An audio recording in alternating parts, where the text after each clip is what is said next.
Welcome to Tuesday at 7. It is July 2025.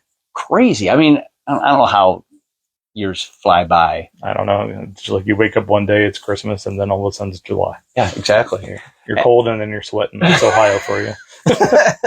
And I know that there's some folks that are like, man, I get to tune in on July and talk a little bit about mask making props. And today we're with John. We appreciate you having us here. And for those who were with us last week, we buzzed into the St. Petersburg, Tampa area, and we interviewed Jess Adenich, and she is the artist who is the brains and the conservation behind Fuzzy Shark, and it's saving sharks through art. And if you were with us last week and you shared that video, your name is in the set. You want to go ahead and pick a winner for, and whoever's name is chosen will have a fuzzy shark sent to their home. But Jess has a great story, and we appreciate those of you who share as well. We got Rhonda Marsh Bartus. Congratulations, Rhonda. Being a fuzzy shark. She won just recently. Congratulations, Rhonda. Wow, somebody's got good luck. Yeah, I mean, there's been a couple times where people just keep sharing. And if you share, your name goes into the drawing. And if you win 10 times, we've never had somebody win 10 times. We have had folks win 3 times. Rhonda should play the lottery. Yeah. But here's where we're at today. And we're with John.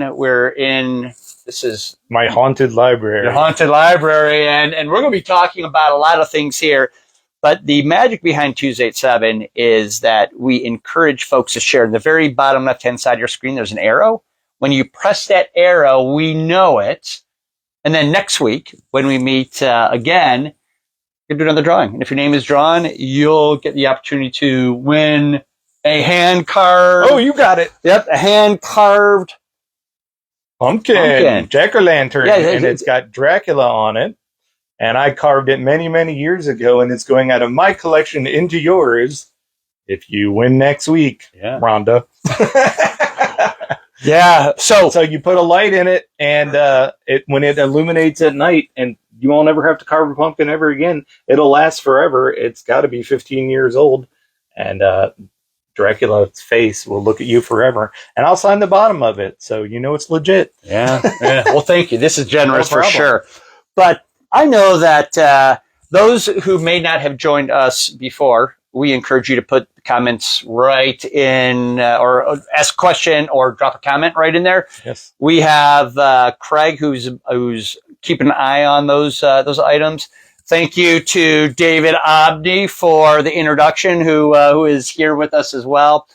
But we encourage you guys, whether it's live or whether it's the recorded session, go ahead and put in the questions, because this will be out in Facebook for quite some time, and then it'll be over on YouTube for as long as YouTube exists, I guess. Yeah, as long as they don't DMCA any of this copyrighted material. Where did this all start?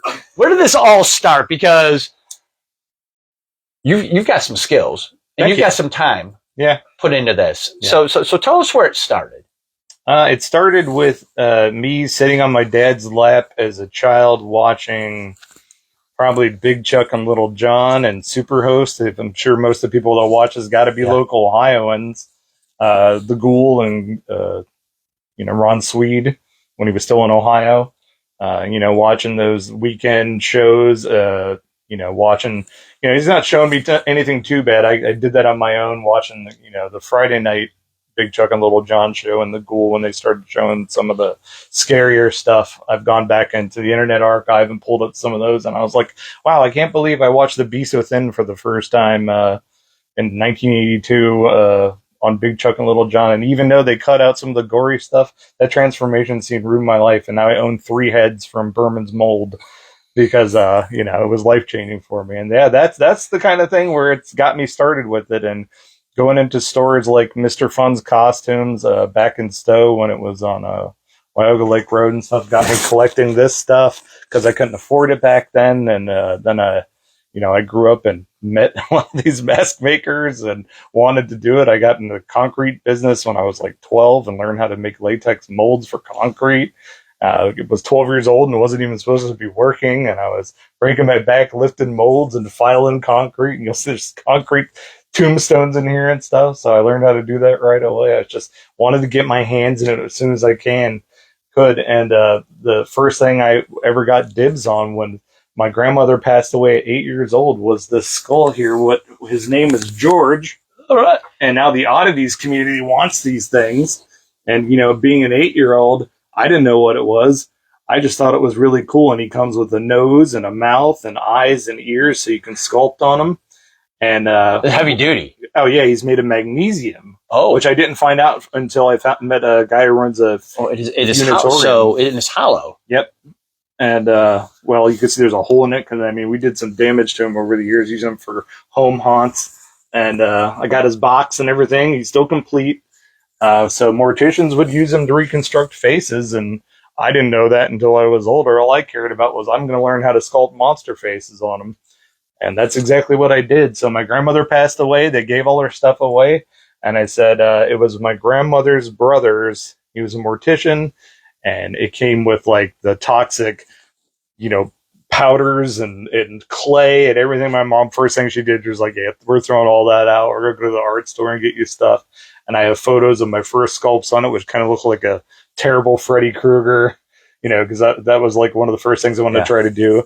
And then I would just pour hot wax on his face, and then hot glue and just make like House of Wax type stuff or melting things.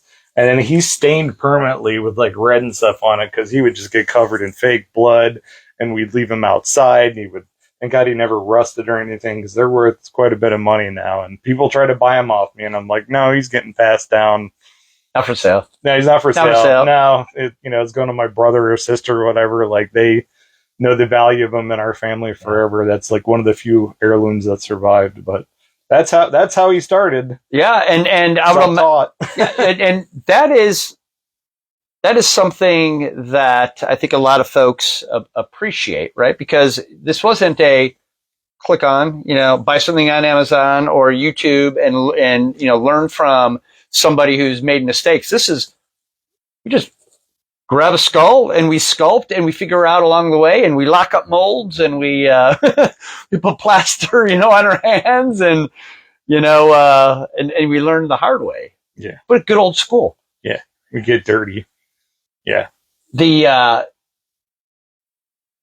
skull, the masks, there was a love for it, right? There's something was ignited, back in those days that you sat down and like many of us, whether it was Superhost, it was a Friday night, it was a late night, it was a Saturday, at 1 o'clock or whatever, and we watched those old black and whites.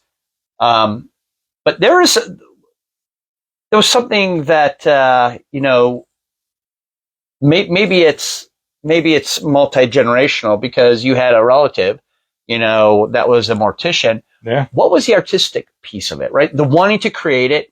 Were you on your own? Were your parents artistic? Like, where did that come from? Actually, my mom and my dad, they never did it professionally, but they could both draw. My mom did baking. She was kind of like the entrepreneur spirit was in my mom. She definitely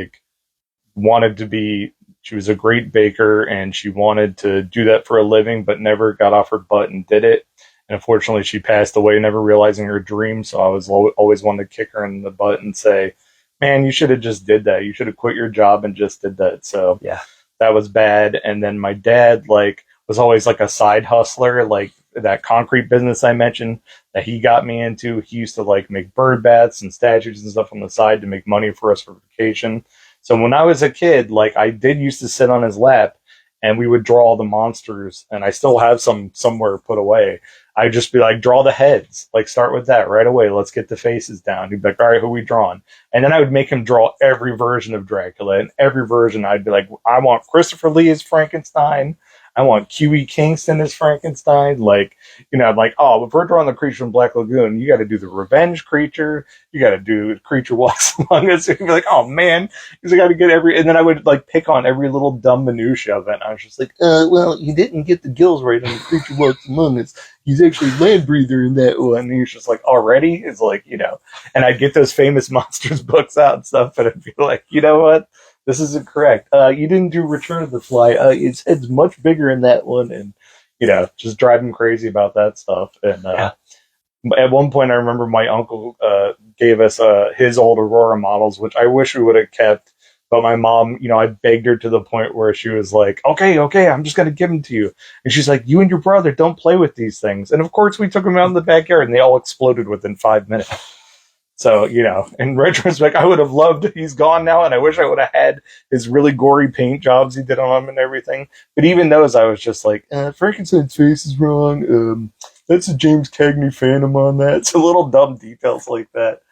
What kid thinks about that stuff? Well, and many in our audience, yes, exactly. and whether it's attention, to detail there, like your work is really nice, really nice. Thank I mean, and as we moved about, I mean, there's a good deal of work here in your space.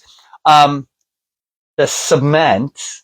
Right, for all the mold makers and all the old school, hunters, mask makers, like that's a skill that you learned early.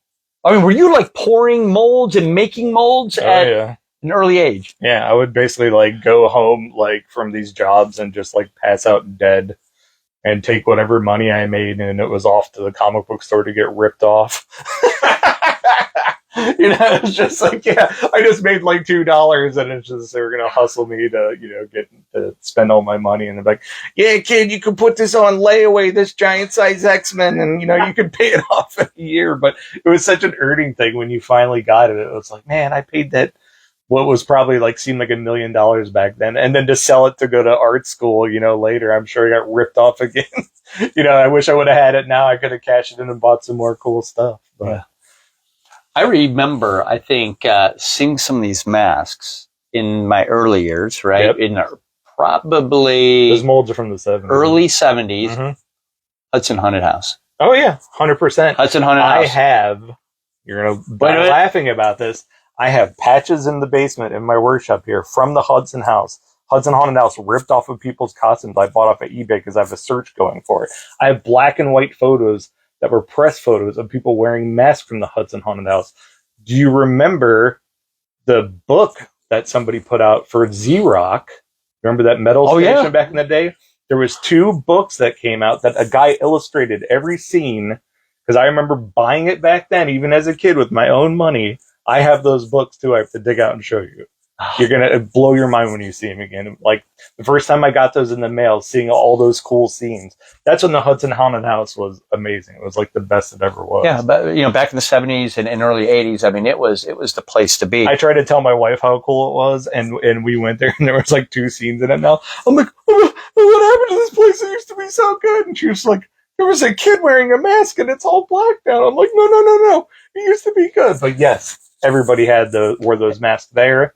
And at the schoolhouse, Akron Schoolhouse, yep, I remember those, and I mean, we are in Ohio, really. I think really a fortunate community because there's more haunted houses. I've heard. I'm guessing the data is great. More haunted houses than traveled around everywhere. Yeah, like one in the country.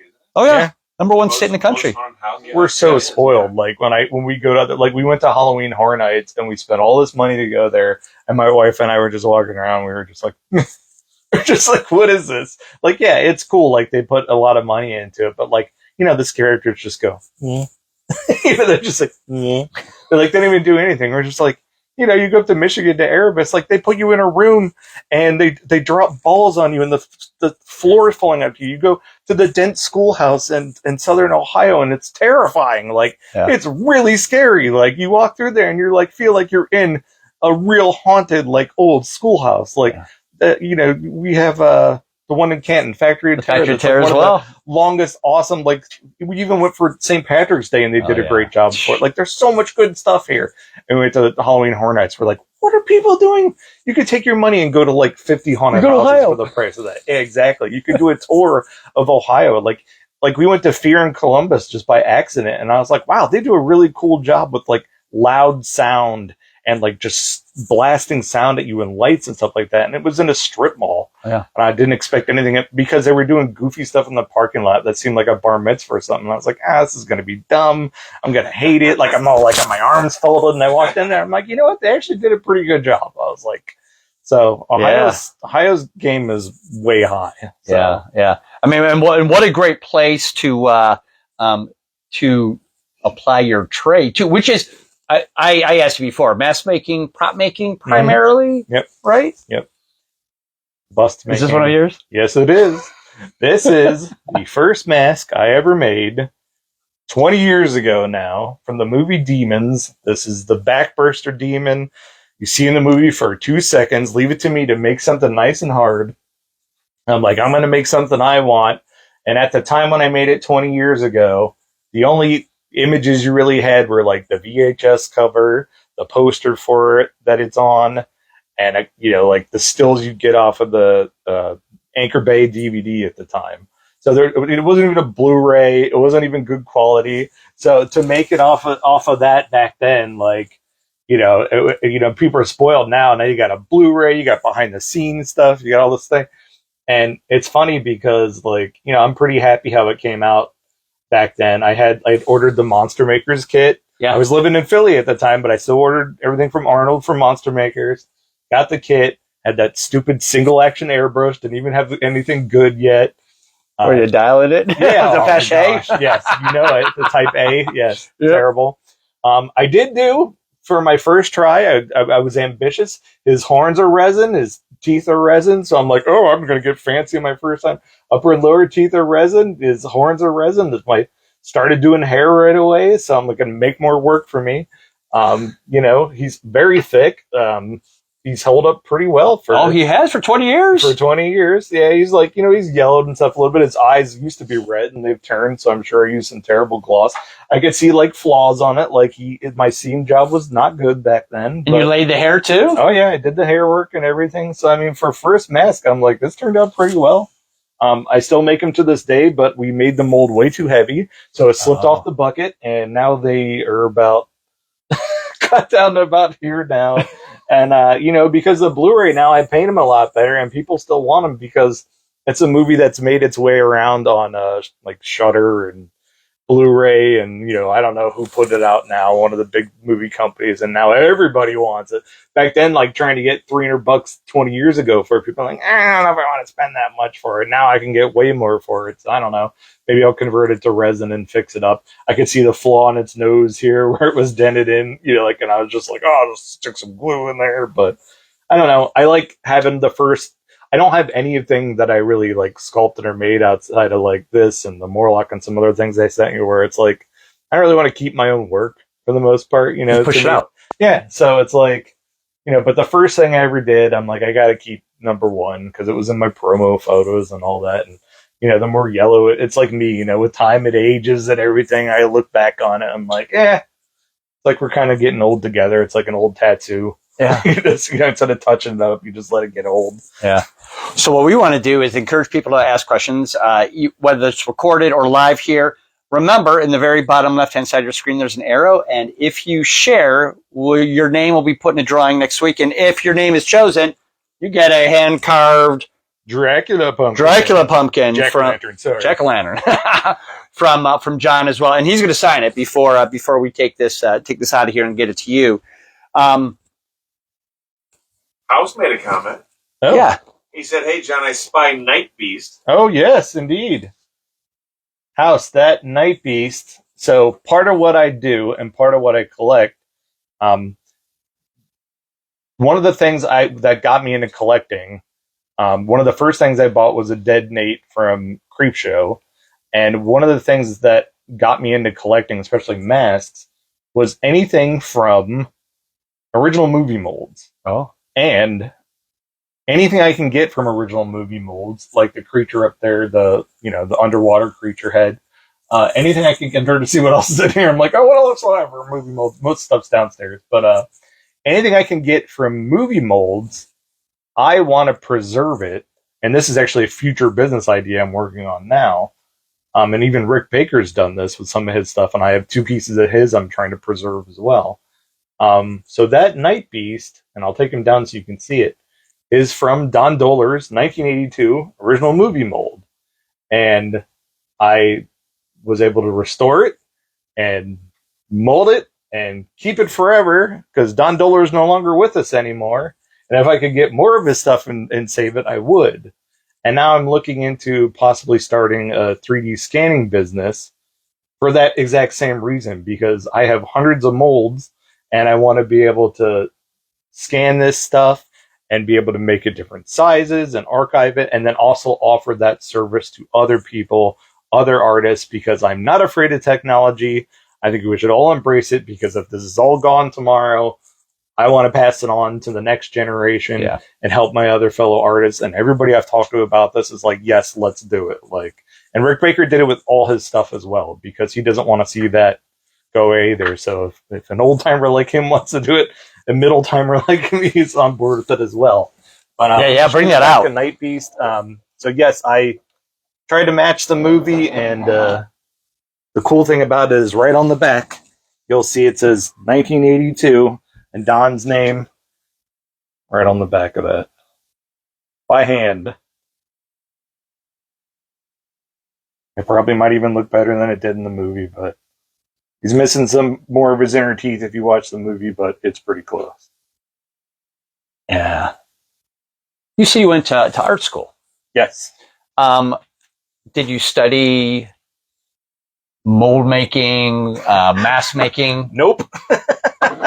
So did you? What was? I got this crazy idea in my head that I wanted to get into 3D animation. Okay. And tried that out, and I was terrible at it. You know, I should have just stuck with the devil I knew. So I went through the whole program and got to the finals, and it was awful. I had a teacher who was just like, "What are you doing?" I spent most of the time in the IDT department, hanging out with Tom Savini and those kids. And I just should have just like, you know, I feel like my mom and other people were just pushing me like, you'll be better, you'll get through it. And it just did not click with me. So what I did was I ended up transferring to Philadelphia and getting into the multimedia program. And I was making electronic music at the time and doing video production and stuff. And I did fine with that. And I was able to get a degree with that. But I didn't really do much with it. So the passion. Yeah. And is this something that you do full time? Is this your career as well? Full time and then some. Full time and then some. Where can people? Because I know that there's some folks that are like, okay, so where can I follow you, or where do I see your stuff? I am really bad at the whole social media thing, but I did start posting like some short videos on YouTube under Deranged Planet. So if you go there, I have enough followers now, I can monetize this thing. I just need to start posting longer videos. And I sell stuff on eBay under The Monster Merchant. So toys, this stuff. And if you just want to contact me and talk monsters or buy any of this stuff, it's everythingishaunted31@gmail.com. I know. I have some young bucks from Omni's school working on my social media stuff because I just don't put in the time. You're like, I'm busy doing this stuff, right? As opposed to everybody's always yelling at me, you really need to do that stuff. And I'm like, no, I'm too busy working or on Marketplace buying cool stuff, or, you know, it's like I have my 20-year clients. Tell us about these pieces right here. Is this your? Because I know that. Yes, this is a toy line. So being the overachiever I was when I was younger, these are 3 bobblehead toys that were based on my just sketches that I found an investor and had made in 2003, right around the time that right before I made my first masks and had them mass produced. And here I can show you my only boxed ones I have left. They're pretty hard to find now, but they were in Toy Fair magazine. Do you remember Toy Fair? I do. We ran a big ad, and Tower Records was going to take them all, and then they went out of business. So you're making toys, yes, masks, props, yeah, and putting out records. I had my own record label, doing all kinds of stuff before I was 25. Yeah. So if you see these out there, they're mine. And Grab them. grab them. Yeah, I can't get them anymore. I think there was 500 of each of them, maybe.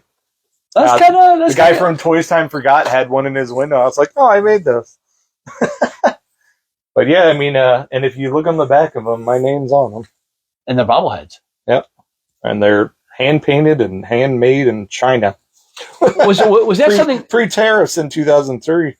Did you kind of free sculpt those pieces? Like, what's the process of making them? They were sculpted out of clay and then sent over there, and they just molded them and factory made them and paint them. Mm. Yeah, if you pick them, I mean, you can pick them up. They're like solid, not like the Funko vinyl ones. I mean, and I think that kind of hurt us though.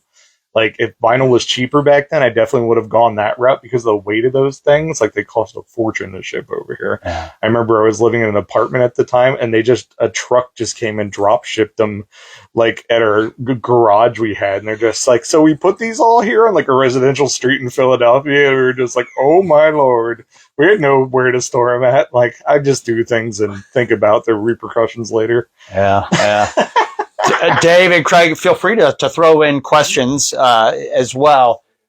The process of mask making, right? And I didn't do, sometimes I'll go in and spend a lot of time in people's profiles and do some of that. But I'm like, we're, like spirited creatives, and, so let's get together and just kind of talk shop. But the promo that I grabbed it looked like it was an old black and white mask that was advertised. Oh yeah, it was a famous Monsters of Filmland one. So that was a person that collects those old. So those are the Topstone Industries masks that they would sell. They were like 3/4 masks that were from the '60s, I believe. And boy, are they popular now. But remember, those ones were real flimsy and thin. Oh yeah. And so that specific vampire one, we couldn't. There's no evidence that was ever produced. Like there was an ad for it. We looked everywhere. People are hardcore collectors of those. They just don't exist.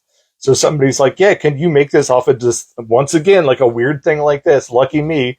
Could you take this 2D sketch and make a 3D mask out of it? Why, sure. If you're paying for it, I'll do it. So it was kind of fun, like the bobbleheads where I get to kind of use my own. I'll show you this portrait I did where I get to, my style is kind of like Ed Roth, the Basil Wolverton, like, just kind of mad bally, goofy, like I could do real or I could do just, my just goofy style. And I'll so put a little bit into that and take this simple sketch and make it into that fun vampire. And then I made the one, he said, do it in the flesh tone, make it kind of realistic. And he okayed everything. And then I got to have fun. He's like, okay, well, I commissioned this, so make me a bunch of weird colors. So I did green and the white one with the blood. And there's a blue one that looks like Mr. Barlow.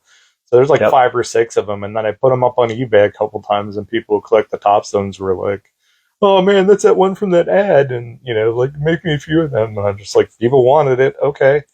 Yeah, it's not something I would have made for my own collection, but it's funny what people will ask for. Yeah, I mean it's so vintage, so cool looking. The fact that nobody could locate one, you're like, yeah, let's do it. Yeah, I like the idea of making something like fantasy type piece, especially like with a toy. Somebody was to come out and be like, remember this toy that was going to get made, never got made? You always see cool stuff like that, like in old ads. Yeah, like, oh, this is the thing that never existed. And be like, well, bring it to life. Yeah. Share with us the process of mask making, right? And so are you starting from a form? Or what does that look like for somebody who doesn't know the process? Well, and you normally don't have a skull, but you can start with a styrofoam head if you want, or pretty much anything. I mean, I've seen people take literally a ball of foil on a wooden post on a base and use that. So you can pretty much take any form you want. Mm-hmm. The easiest one is if you've got a human head that's to scale to start with, and that saves you a lot of clay and wasted space. And then you can pick the sculpting medium of your choice. I mean, the guys like me like to use wed clay, which stands for Walt E. Disney, because you can work very fast in it, and over time it starts to harden up as you. So that's some people like Chivant. There's so many different types of clay. Roma, it's kind of a pain in the butt for me because I put it in the oven, I heat it up, have to go back. Time for all that. So I'm a wed clay guy. You can get it. Laguna clay makes it. You can pretty much get it anywhere. I suggest going to pick it up somewhere so you don't have to pay the shipping costs on it.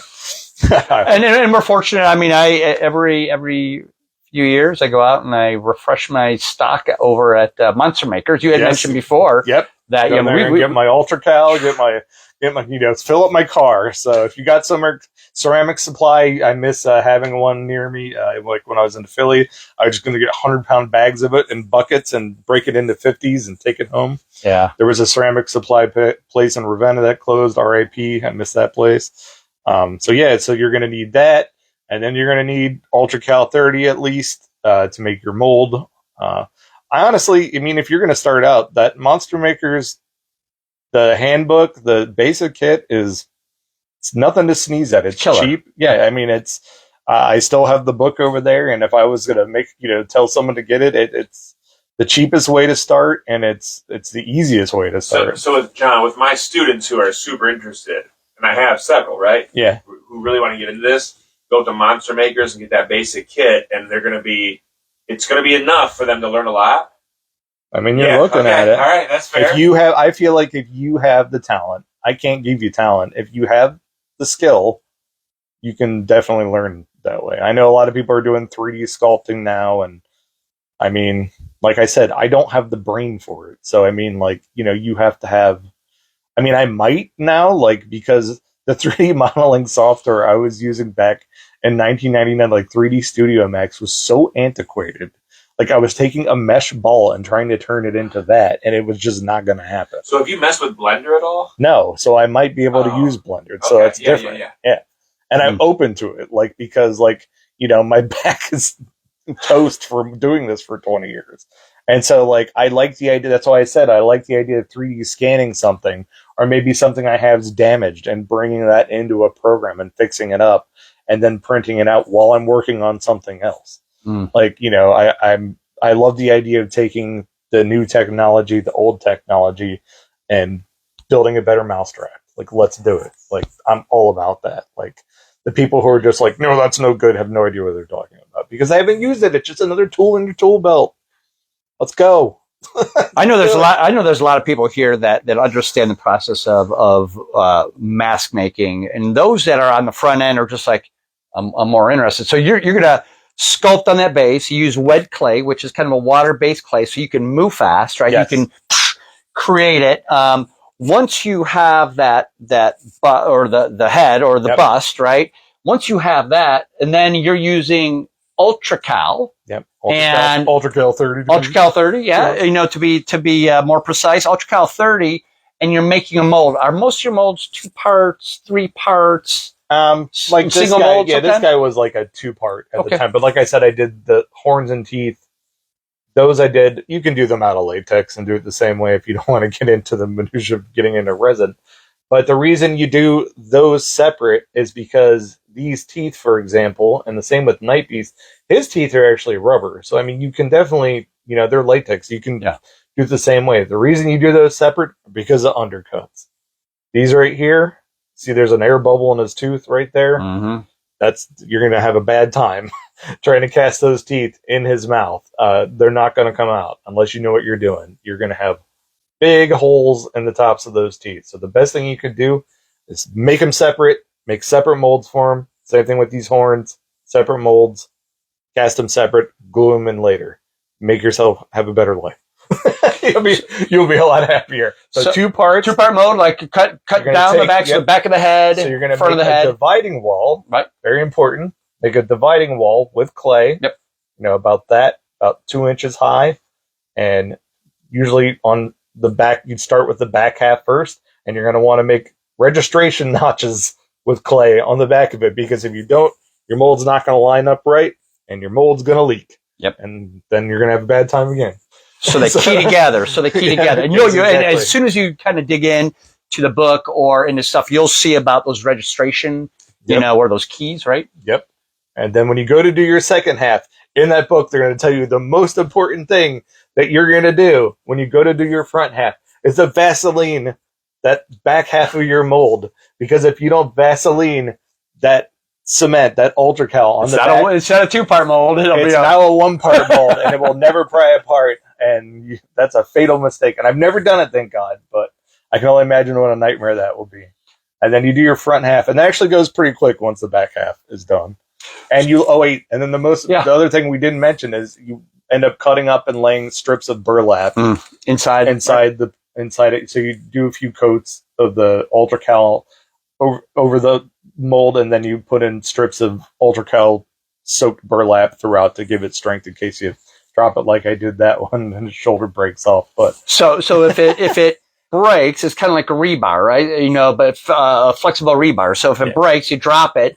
The mold still stays together. You just got to kind of piece it and glue it back in place, right? Yep, you can do it with plaster or glue or what.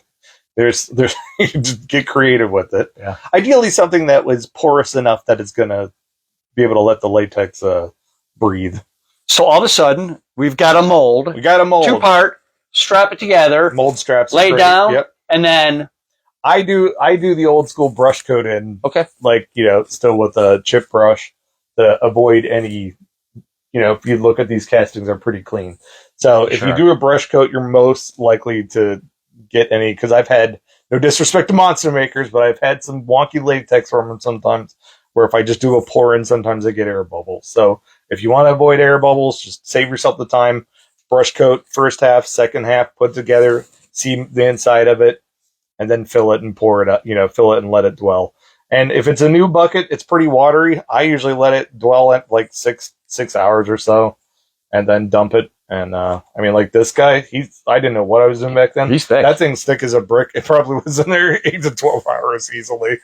Yeah, if you want something like that. Night Beast was probably, he was mine, so I probably let him go a little longer. But Ohio weather's weird. If it's warm out, you can stick them outside. If it's not, stick them in front of a fan for a day, 24 hours, 48, depending on how cold it is. But if you don't when you dump it out, you got to let it drain for 15 minutes to a half hour, depending on how thick it is. Because if you don't, it'll pull up in its head and it'll never dry. If you're sitting there with a heat gun or a hair dryer trying to get that thing to dry out, or putting bags in it, and you're like, oh, it's still lit in the back of its head. Over your 20 plus years of mask making, prop making, what are maybe one or two call outs of either something you were particularly proud of, or just like, man, I this person came and they asked me for this item and it was the biggest challenge or the biggest reward?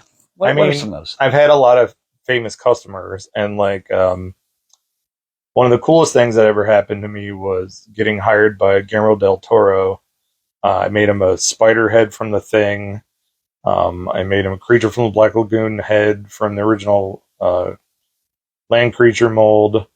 And he invited us to Bleak House when we went out to California for Monsterpalooza. And just like this, he's into this stuff as much as we are. So we went out there to see his collection. And this is around the time he had just got off The Hobbit. He was supposed to be on The Hobbit. So he was just not in the best of moods. So we kind of it was kind of a pick me up. We went out there because we were just having the best time at his house. And he was right in the time of production on Pacific Rim. So Simon Lee was there sculpting the monsters for it, and the production team was working on stuff. And he was showing us around Bleak House at his collection and everything, and my wife was there.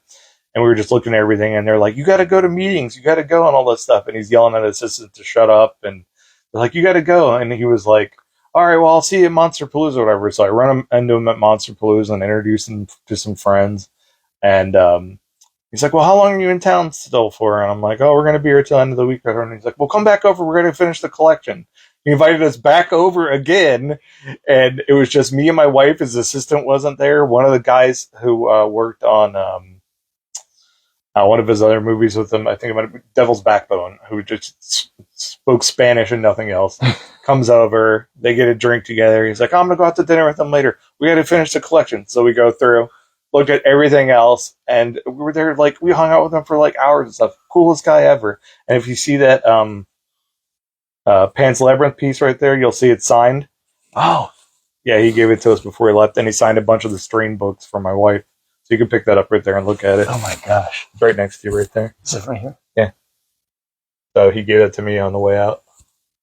You can show that too. Yeah. And I got pictures with him and everything in front of his library as a hidden bookcase door and everything. So that's a moment I'm definitely proud of. Like, I don't usually get to meet my customers and stuff, and he's just like, "Yeah, just come over." I love that. I love that. What a great story. What does 2025 look like for you? Do you have some projects that, say by the end of the year, you're going to see some different things, or what's 2025 and maybe 2026 look for you? 2025, I just finished. There was a Creepshow Beach show that just happened in Seaside Heights, New Jersey, that I sculpted the Ted Danson head for Something to Tide You Over. So I just got over that. Super busy doing that. That was for Found Footage Festival. And that went over like gangbusters. So that was awesome. That was like had to get it done, drive out to Seaside, photo op on the beach. They played the movie on the beach. Hundreds of people showed up for it. I brought my Creepshow props out for it. It was awesome. And I got back and got shingles. Oh, man. They're like, the people, the doctor, I was like, "Oh, you stressed out?" I'm like, "Well, all the time." So that was fun. So now I'm like, revving back up again. And now I'm working on a Carrie bust for somebody, and working on some stuff for a museum out in New Hope, Pennsylvania. And, but once I get some of this stuff done, I really would like to get into that 3D scanning and maybe even the printing side a little bit to incorporate with what I'm doing. I would love to archive all the stuff I have. I met with somebody and talked to them about it, and there's a lot of interest in it. I just don't know what I'm doing, and I've looked into the equipment. I talked to a guy in Florida who was a winner on Face Off, who's doing it down there. I mean, they're to make money off of it. I mean, the monster making business is not necessarily where the money's at, but they're doing it for police and hospitals and making some money off of that, and then doing monster stuff on the weekends. But I don't really know what I'm doing. I don't know if anybody out there knows what they're doing, but please get in touch if you do. I'm happy to collaborate with you. Yeah. There's a lot of money out there in Akron for nonprofit stuff. I've talked to some people that know what they're doing as far as grants and funding go. I know I have a lot of connections, but I don't necessarily know what I'm doing. But I have a lot of cool stuff, and I want to make it happen. So I'm open. So if we're watching this on Facebook, it would DM you, through here, or that would be fine. Or we'll put you the email address, back here in the comments as well. Yeah. Because I would imagine that there's going to be a lot of people who watch this, and there's going to be a lot of people go, you know what? I know somebody. 174 views. Yeah, I know somebody, and that knows somebody, who knows somebody too. And man, what great work that you brought us into. Again, I know that some people sometimes they may miss, but what we're hoping for is that you'll have the courage to share this. If you share it, it's not just going to be a share without a chance. You get a chance to win a pumpkin sculpt, a vampire, a Dracula sculpt on a pumpkin that you sculpted some time ago, right? Original piece, it'll be signed as well. But when you share, your name will be put in the drawing, and when you share, it gets out to other people as well.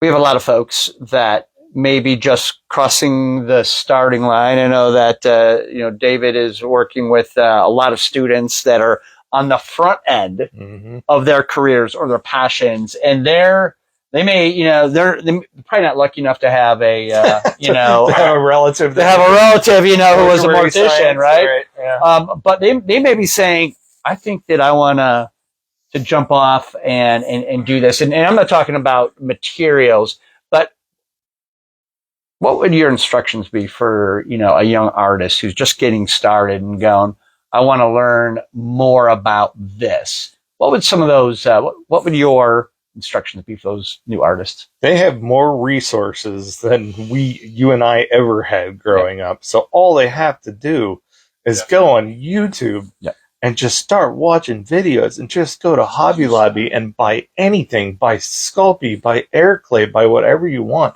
Just start watching videos. Even the stuff we had on VHS, like Scream Greats, like Tom Savini stuff. Like literally everything's at their fingertips. They don't even have to take books out of the library. You can get PDFs online. Like the world is your oyster, man. Like go in there and just start absorbing material. I mean, they can get some instruction on AI too that just synthesizes it, makes it even more accessible, John. Like you're right.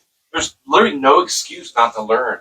I know. I mean, I wish I can only imagine how many years I could have saved myself if I would have had this stuff at that age. But coulda, woulda, shoulda. That's why I'm trying to do it now. Like that's why I say I don't know about the technology now, but I'm interested into it. I'm totally into taking the old ways, mixing it with the new ways. And that's part of the reason I'm tapping into your students when it comes to social media and stuff, because that's why I had one of your students help me with TikTok, because I don't use it and I don't know a thing about it. Yeah. And the older we get, we only have so much bandwidth. So we need to partner with the younger generation to learn how to do these things. Their language is one. They're like, bing, bing, bing, bing, bing. Here's a video. Yeah, exactly. They're just they're just talking to me about algorithms and impressions and stuff. And I'm just like, yeah. I'm like, well, I can do this stuff. I can make you a pretty picture. It's a fluency. I can make a picture of my cat and draw around it. So there you go. Like, I just want to take, I just make stuff. What's a question or so that I may have forgotten to ask, in terms of collecting or creating, or is there anything that, I'm sure I missed some gaps or important pieces. Anything coming to mind? I do a lot of, so the other thing besides prop making, a lot of it is not just the latex side. I do a lot of, I don't know, there's a ton in here, but I definitely switched over to a lot of like resin and fiberglass. Don't love the fiberglass because it's too toxic to do in my house, but I have a lot of big pieces I have to do outside. I do like the resin making stuff because it's done quick. I don't have to wait for it to cure like latex. So I'm definitely going to I was going to show you the Morlock real quick. Yes. So like, for example, he'd posted a picture of the Morlock from the Time Machine. Now this mold is shot. So, this is what it would look like if it had the neck on it. So this is when I had taken the original piece and made the head around. So this piece, for example, I will clean up, make it brand spanking new, and I'm going to convert this into a resin bust. Mm-hmm. So this is the one you've seen. Roger posted pictures of it painted with the light up eyes and the hair and everything. So yes, I will make a silicone mold off of this guy and make a nice shiny new resin bust, because this thing is just, you could see where the mold is just over the years. I probably made this when I was 30, and it's the Ultracal done died. But you can see underneath the hair, And as we talked about before, right, the 2-part mold. Yep. Which we can see that here, and I would imagine that we share the same creative process, and that is sometimes things don't go as planned. Yeah. And when they don't, you just roll with it. Yep. You can see where the thing just is broken over time, and how big the seam is and how bad it is now. And full of what I call boogers all over it now that I'll just clean up. And I do have the master for it, which all the details are much sharper. But when I got that piece, so William Tuttle was the one who did the original makeup on it. Basically just put it on a bunch of heavyweight guys to wear in the movie. And this is all the appliance was when I got it. And it literally turned to goo as soon as I made the clay sculpture and got the mold done. Yeah. So talk about preserving something. There was no scanning back then. Yeah. In 2008 when I made it. So it was ride or die, make a Morlock out of the original piece. And it's really cool when you look online and you see pictures of William Tuttle sitting with the Morlock head. It looks just like this. It's just sitting there on his lap with the wig on it and everything. And I'm like, oh man. So I did make myself a master copy of that one, but I was glad I was able to salvage it. Got it from Germany. Somebody had it in their collection out there. Just this little rotting rubber piece, and I was just like, I'm gonna make a head out of that. But yeah, it'll make a really cool resin bus once I'm able to convert it. And John, several years ago, Spectrum News did a feature on you, right? Yep. Is that still on YouTube, floating around the internet somewhere? Spectrum may have it somewhere. I wonder. I would post it to YouTube, right? But news stations are horrible at DMCAing people's stuff and pulling it down. Really? So even if you just take a news blooper or something and put it up, like I see people all the time, like post new stuff up, and they're the worst at just knocking people's videos down, because I have the HD uncut version of it, but I'm afraid to post it because they just might copyright claim it. But if somebody DM'd you, yes, if somebody DM'd me on it, I have a link on my Google Drive, and I will happily send it to you. No, it's an awesome feature. It really is. It's from 2019. I think I dug something up and sent something to Roger. It ended up to be more like a trailer, but I want to say the original is still out there, but I'm not sure. I have sent it to some of my students. Yeah, I was on a video podcast, the Mike O'Mara Show, which used to be Don and Mike out of Washington D.C., and they have a huge following too. It's like a Opie and Anthony type, back in the day, those type of shenanigans. They did a Halloween one, and I did from this room as well. But I brought all my props in here. I brought Slimer in here and the Crypt Keeper, and I wore a Freddy glove, and I had done a Reagan from Dick Smith's Exorcist head and had it spinning around in here and stuff. So I had to bring in a bunch of weird stuff. Like I had the Crypt Keeper sitting next to me and the Metaluna Mutant head in here and stuff. So I'd brought in a bunch of stuff for a Halloween show for that. Well, we appreciate you sharing your stories, your artwork, giving us some tips, sharing some resources. Cole, Bilski. I want to know if you make half masks or scary woman masks. Half masks or scary woman masks? Are you referring to like the nose up? I can. You could, of course. Yeah. That'd probably be easy. Have to work as a full. Yeah. Of course. Yeah. A mask is a mask. Mask of course. is a Of course. Is there any change? I mean, obviously, right? Because mask makers, you got some new school, some old school. Are there some mask making techniques that have changed over the years, or is it practically similar to what was going on back in? It's the same. Like if you watch Halloween 3 Season of the Witch, where they go into Dom Post Studios and you're watching them pour masks and make them when they go through the factory, it's pretty much done the same way. The best thing about it is the materials have gotten better, because so many people are terrified to buy latex masks. And I'm like, the RD 407 latex that you buy now will outlast you and I. Yeah. And I have to explain to people, it's not like buying a Don Post mask from back in the 70s that's probably going to rot and fall apart because either someone wore it or they didn't take care of it or they put it in the sun. He's 20 years old and he's holding on pretty good. And, so the good thing is the hair is better, the latex is better, the inks. I mean, I don't even use paint anymore. I just use ink. Everything we're using is better. So that's the only thing that changed, is the quality of the materials have gotten better. Yeah. We can spray stuff. These three have all been sprayed with UV resistant coatings. And this guy was not back in the day. So you see he's kind of dull and, he's dull and drab. And then you look at these and they're oh, the wet is wet, and the teeth now, look here's the excellent. funny thing. I'm still using the same DevCon epoxy that Distortions Unlimited used back in the 80s. The Ed Edmonds that he used on his eyeballs. That Come get a close-up of that. Come get a close-up of this one. It's a tried and true formula, and you know what? That's what influenced me as a kid, and I still use it, and it's just as gross as ever. Reminds me of going into Walden Books in the mall and going to the magazine section and thumbing through Fangoria magazines and just that was his ads. That was Ed's ads. Doing this, Those was those flesh and blood ads, and so it was so real you could see them drip. Those were all his, and then you get it in the mail and it wouldn't look as good, but wouldn't live up to it. at least he was making that stuff in Colorado. These were made in Illinois, and his stuff was made in Colorado. Yeah. But old DevCon, made in Akron, by the way.